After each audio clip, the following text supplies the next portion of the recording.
Welcome, everyone, to the Go for Ball GPP podcast, where we're going to be talking about some guys, some hot hitters, some cold hitters, some guys maybe batting higher in the order than they usually do, or vice versa for each team. We're going to go position by position and kind of highlight some guys, maybe some trends early on in the season so far to help you see some guys who are heating up, some guys who are cooling off, some targets you can get for your cash games, GPPs, and we're going to kind of cover it all here in this podcast here, Scott. Yeah, definitely. It should be interesting. All right, let's go ahead and start off with catcher. We're just going to be talking about qualified hitters. Obviously, there's some platoon guys. You and I were talking about it a little bit before the show here where, there's a lot of catchers who only play lefties, only play righties, things of that nature. We're just going to talk about the qualified guys, the guys that play every night. I'm not going to focus on the guys who are playing twice a week because that's not going to help you too much in the long run right now. So without further ado, qualified catchers, your top hitter as far as average goes is Caleb Joseph, a guy who's always buried low in the order, a guy that I loved to play last year in GPPs because he's got a little bit of power and just one home run in the season so far this year, but really not a guy that you're going to go out of your way to target in your daily games just because he has that really low order, unless you're going with one of those wraparound stacks. Maybe he's batting eighth, obviously hitting it for an AL team, so there's no pitcher there. Go with one of those little wraparound 8-9-1-2, but really not a way that I like to go because, especially with Baltimore, you're going to want to have yourself some Adam Jones, and it's going to be tough to get both those guys in a stack. Yeah, definitely. He's a guy he looks like a pretty good hitter, but he's always stuck at the bottom of the lineup. He sees a ton of pitches. I think he's got 6 walks and 7 strikeouts on the season. Like we said, there's not a lot of qualified catchers, so he's a pretty interesting one with the way he's been hitting. Maybe he moves up in the order a little bit, but their lineup as a whole has been hitting really well, so there's not a whole lot of room to move. Yeah. A little bit disappointed by Travis d'Arnaud going down. Looks like he's got a fractured hand now, so yeah. His number 2 spot in the lineup, his automatic play for me in cash games there for a little while, is gone down the drain. So get better soon, get back in that 2-hole because I need a cheap catcher, and he's not helping me out much there right now. So either way, another guy who's been buried in his lineup, and this one's even more confusing to me, Salvador Perez, off to a great start, 17 for 47 this year. He's got 3 doubles, 3 homers, just 1 walk, but only 4 strikeouts, and he's been batting around 7th or 8th, and that's like the bane of my existence every day. I want a catcher in a good spot that can hit, and it's Salvador Perez, but he's always buried in that order, and it's just so frustrating.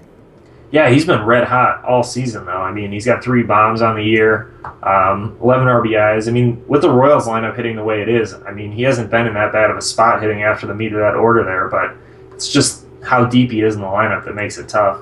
Yeah, absolutely. Another guy who is off to a decent start. He's starting to pick it up. A slow start the first week, but starting to get it going. Derek Norris, batting 283. Hasn't really shown much power. He's a lefty masher. So I think he's going to get it going at some point. But also, 4 games in Coors this week should do it for him. Yeah, exactly. So you're playing tonight.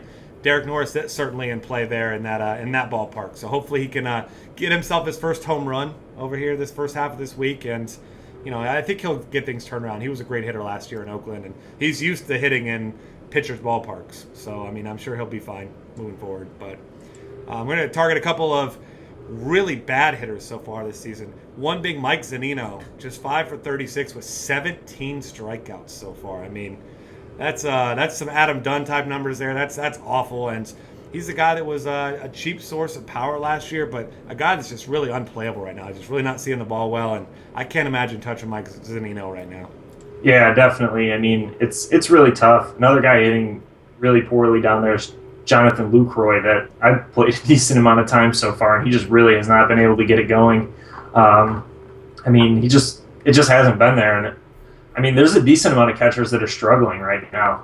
A lot of the guys that are playing every day are struggling right now, and it makes it really tough. I'm trying to find a cheap catcher, like you said, that's hitting somewhere high in the lineup for a low price most of the time right at this point because, I've been playing Posey, Lucroy. I've played Russell Martin a couple times, and all these guys are just doing nothing, playing every day. Yeah, they're really just not paying off. It's just finding your spots. I've even played some Christian Bethancourt because he's been sitting there in the 4-hole, the 5 a couple times, and that's really the name of the game right now with catchers because, like you said, a lot of these big bats, these expensive guys really just aren't paying off right now. So it's value seems like the way to go right now at catcher.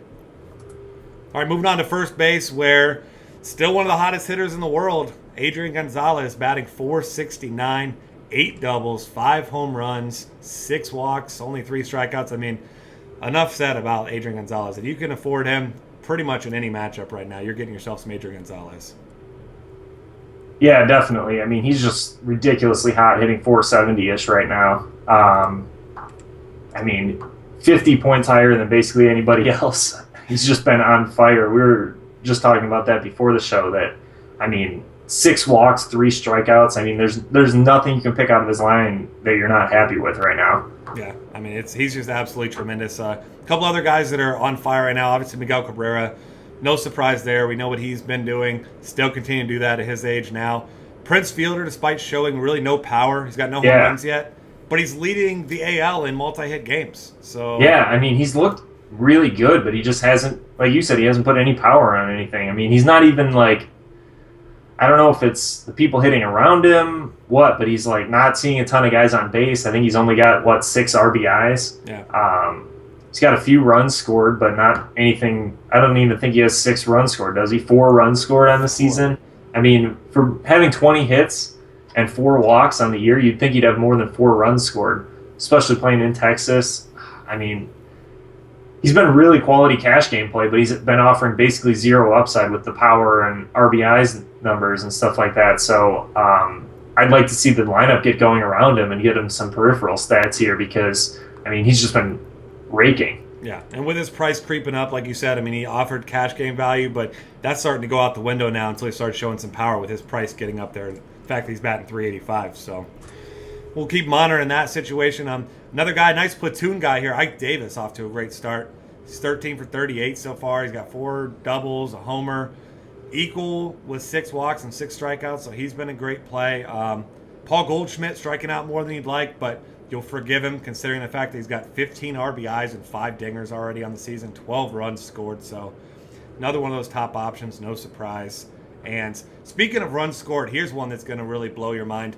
Joe Mauer has 1 run scored so far this season. That's how bad the Minnesota lineup has been. I mean, he's had. Oh, it's been so bad. Yeah. I know. It's been so bad, though. I mean, I've been targeting pitchers against them as much as I can. They can't get anything going. Dozier was a guy I was loving to play last year, and he's just been awful so far this year. I'm sure we'll probably get to him at second base. That's nuts. But yeah, I mean, their lineup has been terrible. Another guy that's kind of in the middle here a little bit is Jose Abreu. The White Sox lineup hadn't really gotten going. They finally had that big game on, what was that, Saturday afternoon, I believe, where they scored 11 or 12 runs. Yeah, off Sanchez. Yeah, and once they get going around him and he gets going a little bit, he's going to get have some nice numbers here. He's already got 3 home runs and 7 RBIs on the year. He's only hitting 256 right now, but he's not a huge average guy anyway. So I think he just really needs people on base. The home runs are going to come, obviously. Rizzo's another guy that's right there in that same kind of situation where the Cubs lineup hadn't been great yet. They've got Chris Bryant up now. He looked pretty good on Saturday and Sunday. A lot better than he did on Friday, that's for sure. Yeah. Obviously, the scouting report on Bryant so far is just don't throw him strikes because, I mean, they've been walking him a ton. He's been chasing pitches out of the strike zone. So I think once he comes around, he was hitting in the 4-hole most of the weekend, I believe. So that'll be nice for Rizzo's runs scored, I think. He actually stole another base on Saturday, too. Yeah, and he's a guy you really don't want to pitch around too much because they've got a ton of power out there and make a mistake to the next guy in the order, regardless of who it is. I mean, you could pay for that in a hurry, especially in Wrigley. So, a couple guys struggling now. Chris Davis, no surprise, he hasn't really been the guy that he once was. I'm not going to say when, but at some point he was really hitting the ball really well. And since that time, he's got 21 strikeouts and 45 at-bats this year. Just absolutely awful. But, I mean, he is a guy that's got some power upside, so you can still target him in tournaments. But don't expect him to string together 3-4 hits in a game because that's not his strength. Never really has been. Edwin Encarnacion, a guy who is in a lineup that's just mashing, but he's not taking much part in that. Batting just 200 so far, 10 for 50. He's really struggling. Pujols was a guy you mentioned on the DraftKings podcast today who he's got 3 homers and 2 doubles, but, I mean, he's not hitting for average at all. I mean, those 5 hits are 5 of his 8 total on the season, so he's off to a pretty weak start as well. Yeah, I've been playing him quite a bit because of his price on FanDuel. Has been under 4,000 a couple times, and I mean, I've run into a couple of those home runs because I've been playing him so much, but the other games he's just killed me at first base with how deep first base has been this year that, I mean, he's really hard to play right now when he's hitting under 200. I'm probably going to just try and start targeting him against lefties a little bit more, because I think 2 of his 3 home runs have come against lefties so far. It seems like he's seeing the ball a little bit better against them. I think he only has 1 hit against right-handers so far, if I remember correctly. Yeah, that's a pretty bad start for him. And speaking of this, I got to ask, is Chris Carter the worst hitter on the planet right now? Because this guy, 3 for 40 with 3 singles and 17 strikeouts. I mean, he was a guy who was never going to hit for average, not even close. I mean, he was a career, 240, 245 hitter, something like that. But hit, I think, 36 home runs last year. But, I mean, the guy just can't see the ball right now. And I was targeting him, hoping he could get it going, maybe get a hold of one. But at this point, I mean, despite a cheap price tag at some place, especially FanDuel, he's unplayable right now because the guy is just absolutely horrible. Yeah, I mean, I think he's, down to 2,500 there today or something like that. I mean, I just don't think you can play him, though. He's just, I mean, he's not even putting the ball in play. I mean, he's striking out almost half the time as he goes to the plate. And, yeah, he's just been awful. Another guy that's been struggling a little bit, but actually looked better over the last couple of days, is Chris Davis. I think he's hitting, 244 on the season. He's been okay. Yeah. He's hitting in the middle of that Baltimore lineup, though, which has been really solid so far. So I'm hoping he gets it turned around a little bit here. Same with Edwin Encarnacion, who's only 10 of 50 on a year. Finally got some home runs going. He's a guy I really feel like is going to turn it around soon, but I've been playing him a decent amount, and I haven't been getting anything from him. Yeah, and a really streaky hitter, too. So when he gets it going, I mean, he puts them up in bunches, too. So I'm with you. I tend to think that he's going to get things turned around, and tons of options in that offense. So, I mean, you get on base, you're going to score runs there. All right, moving on to second base, where I know I was surprised. I'm sure many would be surprised to know DJ LeMahieu, no one ever plays him because he bats 8th or 9th in the order all the time, is batting .463, 19 for 41 so far this season, and that still doesn't really put him in play for me because I can't target guys. I don't care if you're batting 800. I mean, you hit 8th in the order. I mean, yeah, you play at Coors Field half your games. If someone was hitting 800, you'd be playing them. You're definitely going to be doing that. I'm exaggerating, I guess, with the 800, but I mean, it's obviously unsustainable. The guy hasn't been a great hitter over his career. He's been a fine hitter, but I mean, even at that situation, I mean, you figure if you're batting 8th in the order, you have some big bats coming up a couple spots behind you. But I mean, the guy's batting 6th. Well, I guess Corey Dickerson's been hitting 6th a lot recently, which is still baffling to me, but that's another story. So, I mean, 8 RBIs is fine, but I mean, at this rate, I guess your best bet going with him, maybe you stack the bottom of the Rockies order to be contrarian, and some tournaments maybe go like 5 through 8, 4 through 8, something like that. But LeMahieu, I mean, as a standalone, really still not a guy I can play much. Yeah, definitely. I mean, this is all the same stuff we said last Monday, though, when he was hitting like 435, and now he's hitting 30 points higher a week later. So, but yeah, I mean, hitting that low in the order, he's only got 3 runs scored, 8 RBIs. It's really hard to pay up for him now that his price is going up a little bit because he's been hitting well. When he's hitting that low in the order, D. Gordon is the guy that has been really hot and is the guy that everyone's been playing. I've been using him a little bit more at shortstop because second base has been a little bit deeper sometimes, but 21 for 54 on the season, 6 stolen bases. He's already been caught stealing 4 times. I expect that percentage to go up a little bit. So you're going to get a little bit more upside there, especially on DraftKings where stolen bases are worth so much more. Yeah. 1 triple on the year. He's not going to give you very much power, but for a middle infielder, you have to feel pretty good about him. He's obviously not going to hit 390 for the whole season, but, I mean, if he's up over 300 at all, I mean, he's going to be a great play the whole season. Oh, absolutely. I mean, you've got Yelich and Stanton and Morris batting behind him, so he's always going to be a threat to score runs. And it seems like you just know. I mean, if he gets a leadoff hit, we've seen it in pretty much every game he's had a leadoff hit, he's going to try to steal second. So I think that's where a lot of his caught stealing comes in the first inning. He gets that leadoff hit, and they say, well, we know he's going to go. It's just which pitch he's going to go on. So, I mean, he's a better base stealer than that. I'm with you. I think that percentage will go up as well. But definitely encouraging by just 5 strikeouts and 54 at-bats because that was a big knock on him before in his career. So, a couple other guys here. Ian Kinsler scoring a ton of runs. No surprise there. The Detroit lineup tonight, yesterday, the days they don't play, every day, just absolutely ridiculously stacked. 1 through 7 even really in that order. So Kinsler, when you can afford it, makes for a great play. Hasn't hit a home run yet, but really hasn't needed to. I mean, if he gets on base, those bats behind him, I mean, any of us could score. Yeah, 12 runs scored on the season is just great. I mean, he's I think 4 or 5 ahead of everybody else at second base. Yeah. One guy that I've been playing a little bit with, Jose Reyes out hitting leadoff, is Devin Travis. He's got 9 runs scored on the season, 12 RBI, 3 home runs already. Doesn't look like he's going to be much of a speed guy as far as stolen bases go. I don't think he has even attempted one yet. But, I mean, hitting in front of those Toronto guys, especially if Encarnacion gets going, he could be a real thing most of the season, I think. Yeah, and I saw he got hit by a pitch in the ribs yesterday, so I'm really hoping he's okay, especially at the top of that order. I mean, like you mentioned, tons of run potential there, and he's crushing the ball, too. Yep. All right, a couple other guys here.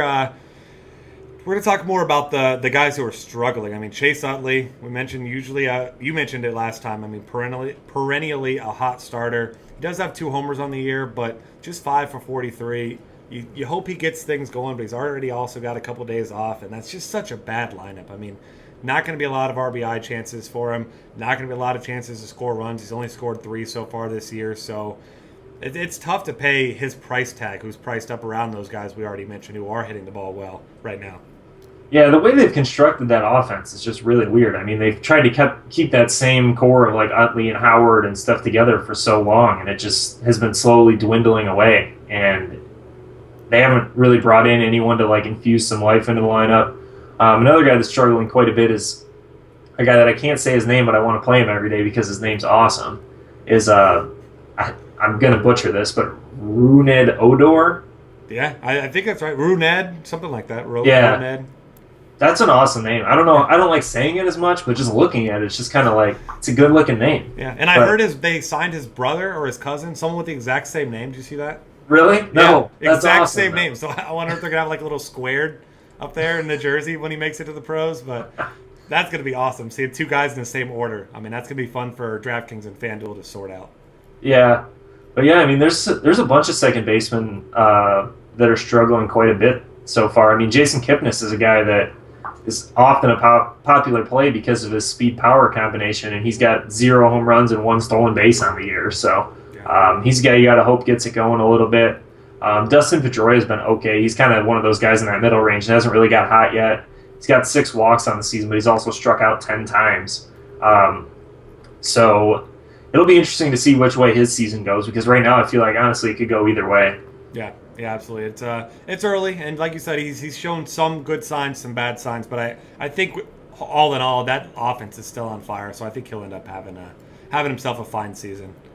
All right, moving on here to third base, where your top option is one of my favorite cash game plays. I love to hate him being a Reds fan, but Matt Carpenter just locked in. He's such a great hitter. I mean, right now batting 400, 18 for 45. He's got 7 doubles already, which is just insane. 2 homers, 10 RBIs, 4 walks. I mean, the guy can do it all. Doesn't even use batting gloves. I mean, come on. 2015, and this guy doesn't use batting gloves. You got to love him. I mean, when he's playing and you don't want to pay up for one of these big bats, he's such a great cash game play. Yeah, definitely. I mean, he's a top cash game play at third base basically every day. Another guy kind of like that so far. He hasn't been doesn't have quite as many at bats, but Cody Ash is a guy that's been a little surprising. He's been like the lone bright spot in that Philly lineup so far, hitting 350 on the year. But hitting in such a terrible lineup, 2 runs and 2 RBI on 14 of 40 is rough. Yeah, that's the knock on that Phillies lineup. But like you mentioned, the construction made no sense, but I did finally see Ryan Howard batting 7th the other day, which I would bat him right probably closer to 11th in my order. But I mean, at least they're finally getting him out of that cleanup spot because they hung on to that faint hope for his power returning for way too long. I mean, the guy just can't see the ball. Yeah, that'll happen when you're paying him $16 million to not hit home runs, though. Yeah, what a rough life Ryan Howard has. I mean, all the critics, but making $16 million to get criticized by you and I don't think that's too bad of a spot. Good for him. I'll trade him any day, right? Yep. All right, elsewhere at third base, Mike Moustakas off to a great start. Still confusing that he's batting second against lefties, but you'll take it. I mean, he's batting 304. He's off to a nice start this season. Kyle Seager struggled at the beginning. He's starting to get it going. He's up to 283 now. Some guys down at the bottom. Some guys lots of big names down there. Yeah. I mean, if you just look at our little player sorter here, I mean, that bottom tier looks like what you would expect at the top. Longoria, Machado, Beltre, Aramis Ramirez, all down there at the bottom. Yeah, I mean, even some other like more value play type guys that I've been playing a little bit are stuck down here. David Freese, Valbuena, um, Todd Frazier is a guy that got off to a pretty hot start the first couple games of the season. Has kind of disappeared since then. Yep. I think Longoria will get it turned around. Machado, I'm a little worried about at this point. But he seems to go through these stretches every year where he has like a month or two where he just can't hit anything. Yep. And then he usually breaks out of it and gets hot for a while during the summer. So I'm not overly concerned about him. Beltre and Ramirez are the two guys I'm like a little bit concerned about. They're getting up there in age a little bit, into their mid-30s. Yeah. Unfortunately, Beltrade not in the contract year this year. We know he'd be mashing the ball. And Yeah, that's right. been his MO. I mean, his contract year, he crushes the ball. Then the next year he says, hey, you know, I'm over here just working on my 401k, so I'll take it easy for a couple games. Yeah, definitely. I mean, those four guys that you mentioned, the big names at the bottom here, at 3 combined home runs between the four of them. I mean, you'd think at this point one of those guys would have 3 by himself, but hopefully they can get it going soon. Yeah, absolutely. So we're going to monitor that situation. Those guys, hopefully they get it going. But another way to go, I mean, third base had some cheap bats there at the top that have been hot, so you can get yourself some exposure to those guys.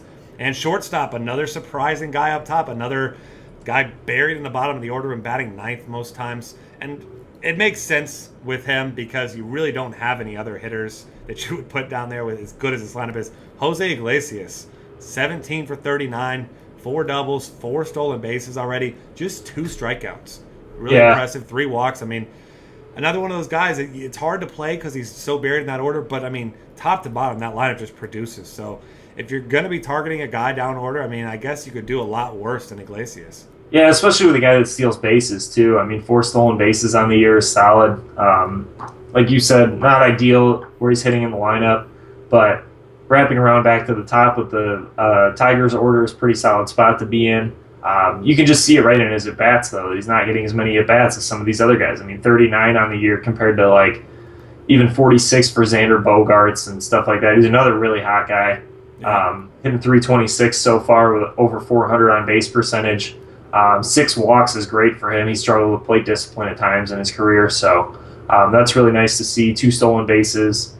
I mean, 8 RBI and 8 runs scored is solid for him, too. I think he's having a really nice start to the year. Yeah, absolutely. And the knock on him is it depends on the day. You see him hitting 7th sometimes. Other times he's hitting 2nd. So he's in a good lineup spot. I'm loving targeting Xander Bogaerts with those big bats behind him. So definitely. Big fan there. Other guys, there's some other guys off to decent starts. I mean, you got John Segura batting .318 so far. Literally the only Milwaukee Brewer that's getting on base right now. So it's great for him, but not scoring a lot of runs. Just 5 runs scored this year. So until those other bats get going, he's a little pricey for a guy with very little power at this point. So a little bit of concern there, I guess. Starlin Castro finally starting to turn around, hit for some more average, just over 300 there. Johnny Peralta was a nice cheap source of power. Just 1 home run in the season, but 4 doubles. He's priced more fairly now. I mean, those value days of early in the season are kind of gone. But the guys at the bottom here, not a whole lot of surprise. I mean, Asdrubal Cabrera been having a great lineup spot. I've been loving targeting him. I know you've been on board with him as well. But just he's been really cheap on FanDuel too, and it's been really hard not to play him. But like you said, 10 of 52 is rough. Yeah. And I mean, 3 runs scored. Doesn't matter 12 how many times strikeouts. That's rough. Yeah. So, but I mean, as usual, shortstop pretty thin position. Most of these guys, you're not too terribly surprised about. I mean, there's not that many great hitters at shortstop. Yeah, 2 guys I'm hoping turn it around a little bit are Jed Lowry's been hitting 3rd for Houston. Hopefully he gets it going a little bit because he's had that nice lineup spot for a nice price. A lot of guys in Houston's lineup need to get it turned around, though. Jimmy Rollins is a guy I've been playing quite a bit. He's still a really strong stolen base threat. He's been striking out a little too much for my liking, but he's got a lot of power on the season so far. 4 doubles, a triple, a home run. Can feel pretty good about that, heading up towards the top of the Dodgers order with Gonzalez hitting so well. I mean, it's been great for him. Yeah. I hope he gets his batting average up a little bit because I'd love to see him on base a little bit more so he can really get those stolen bases going because he's looked as good stealing bases as he has in a while. Yeah, absolutely. I mean, at his age, I mean, he's surprisingly nimble still. So I'm a big fan of his, especially like you mentioned with those big bats behind him.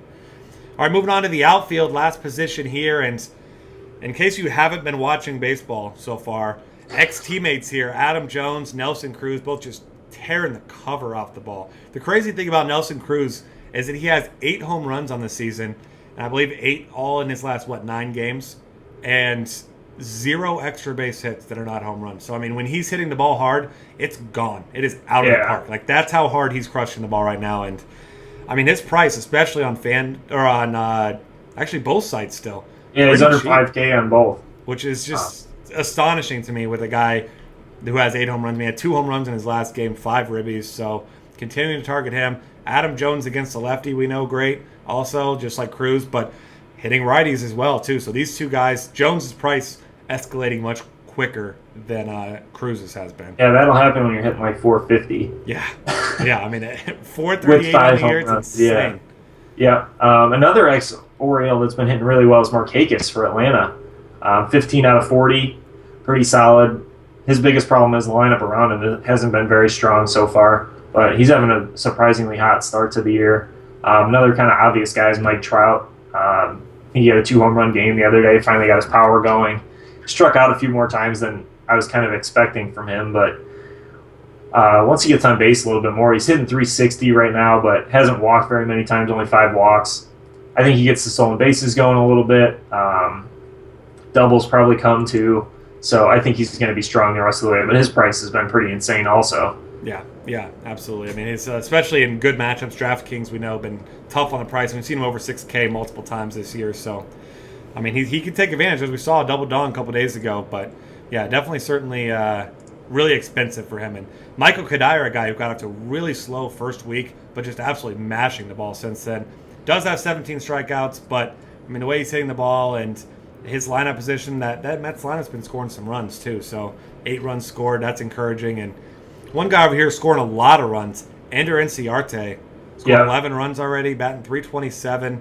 Just 3 strikeouts and 52 at-bats. Impressive there. Yeah, I've been playing him a ton, actually. His price has been really solid on basically every site. With Goldschmidt hitting really hot and a couple of those other Arizona guys, he's been a really strong play for his price. And he's got a little bit of stolen base upside. I think he's 2 out of 3 on the year. Yeah. That's really strong. All he really lacks is power, but at his price, you don't really need the power a ton, especially in cash games. I mean, he's just been a really, really strong play in cash games lately. Yeah, absolutely. Another guy who bats down order, who's off to a nice start, Jock Peterson over here. He's batting .289, but the really impressive thing about him, yes, he has struck out 17 times, which will happen with a young player who hits for some power, but he's got 6 extra base hits, 4 doubles, 2 homers, 10 walks already. So showing some patience at the plate, I guess. I mean, he's striking out 17 times, but, you know, when the pitches aren't there, I mean, maybe he's swinging for the fences a little bit too much, trying to be the hero, but if he can round things into shape there, maybe bump himself up in the order a little bit. He's been batting around 7th. Maybe if he gets up to that 6 hole on a regular basis there, I mean, he's the guy that's been producing for the Dodgers. Yeah, definitely. Around that same area, Brett Gardner's the guy we talked about on the DraftKings Daily Trot today that he's been getting a little bit hot lately. He's up to 290 on the season. He's walked 4 times already. He's stolen 3 bases in his last 3 games. I think he hit a home run the other day, too. He's had pretty decent power, given that he's a little bit more of a slap hitter against righties. So that's been a little bit surprising. He's down in at-bats a little bit, so that's a little frustrating because he doesn't play against lefties all the time. I think he's a really strong play most days against righties, especially today, like we mentioned on the earlier podcast. Yeah, I'm with you there. And we'll touch on a couple of these cold hitters as well, whether we're concerned, not concerned. And Jose Bautista, they're down at second to last among all outfielders, batting .143. The encouraging thing is he does have 11 walks. He also has 3 homers and a double, just 6 total hits, but he's also scored 11 runs. So for someone who's batting .143, he's been pretty damn productive for a guy who's not hitting the ball. So I think he'll be fine. I think you're probably the same thought process there as well. Huh? Yeah, definitely. I think he'll get it turned around for sure. Another guy we mentioned on the podcast today is Adam Eaton, is I believe dead last in batting average among outfielders so far. I think the White Sox are pretty committed to him. He's going to stay at the top of the order for the most part, I think. I'm hoping he gets it turned around because I was really excited about his speed-power combo coming into the year. He does have 2 doubles on the year. He's 1 for 2 on stolen bases. He just hasn't been on base enough. He's only 6 for 44. Yeah. Haven't seen him really be able to use that speed yet. But another guy down here, kind of in that same vein, is George Springer, who I'm a big fan of. I loved playing him at the end of the year last year, and he's just started ice cold. 18 strikeouts already on the season. He's been taking a lot of pitches. I think he's seen third most pitches among outfielders, which is kind of surprising because he was pretty aggressive last year. I don't know if he tried to change it up a little bit this year, see more pitches, but 7 walks and 18 strikeouts means he's seeing a ton of pitches. And it hasn't done much for his batting average, given he's 7 for 43 on the year. Yeah, probably not helping him if the rest of that lineup not producing much. But maybe he's feeling kind of the I got to step up and be the hero type of mentality where no one else getting it done. And it could be. I mean, he's being a little aggressive on the base pass too. He's got 3 steals, 3 for 3. So the upside is definitely there with him. I mean, he needs the guys around him to hit a little bit. He needs to get a little bit more aggressive early in counts. But he's a guy that I really hope gets it turned around here. Yeah, only one other guy I want to talk about here, and then I'll see if there's anybody else you want to touch on. Christian Yelich off to a really weak start. I mean, Stanton not off to a great start either for the Marlins. I think this lineup will be fine. Yelich, a guy, season-long, daily. People had really high hopes from this year, and he's off to a really, really bad start. Batting just 200, hasn't hit a home run yet, just 1 extra base hit, 13 Ks. But, I mean, batting in between one of the hottest second basemen and one of the best power hitters in the game, you got to think he's going to get it going and end up having himself a fine season. Yeah, definitely. I think so. I was really excited about him coming into the year. And, I mean, another guy that's right there around him is Mookie Betts that started off pretty hot. He's down to 10 for 50 now, hitting just about 200. Has a couple home runs, 4 stolen bases. So the power speed's been there, but he just hasn't been getting on base enough to be like a really consistent cash game play yet, despite the fact that, especially on FanDuel, his prices remain really, really low. Oh, yeah. So I think he's a guy you can feel good about rostering at that price still and hoping he gets the batting average up because, I mean, his upside, I mean, all he has to do is steal 1 base or get 1 extra base hit in a game to make his value, basically. So I think he's a pretty strong play, even though he's been struggling. Yeah, absolutely. And with that, hopefully we helped you out a little bit here with some hitter trends, some hot guys, some cold guys you want to target, take advantage of, some price tags and things like that. With that, that's going to be the end for us here on the Gopher Ball Premium Podcast. Check out all of our great content at dailyfantasycafe.com, and we will see you guys tomorrow.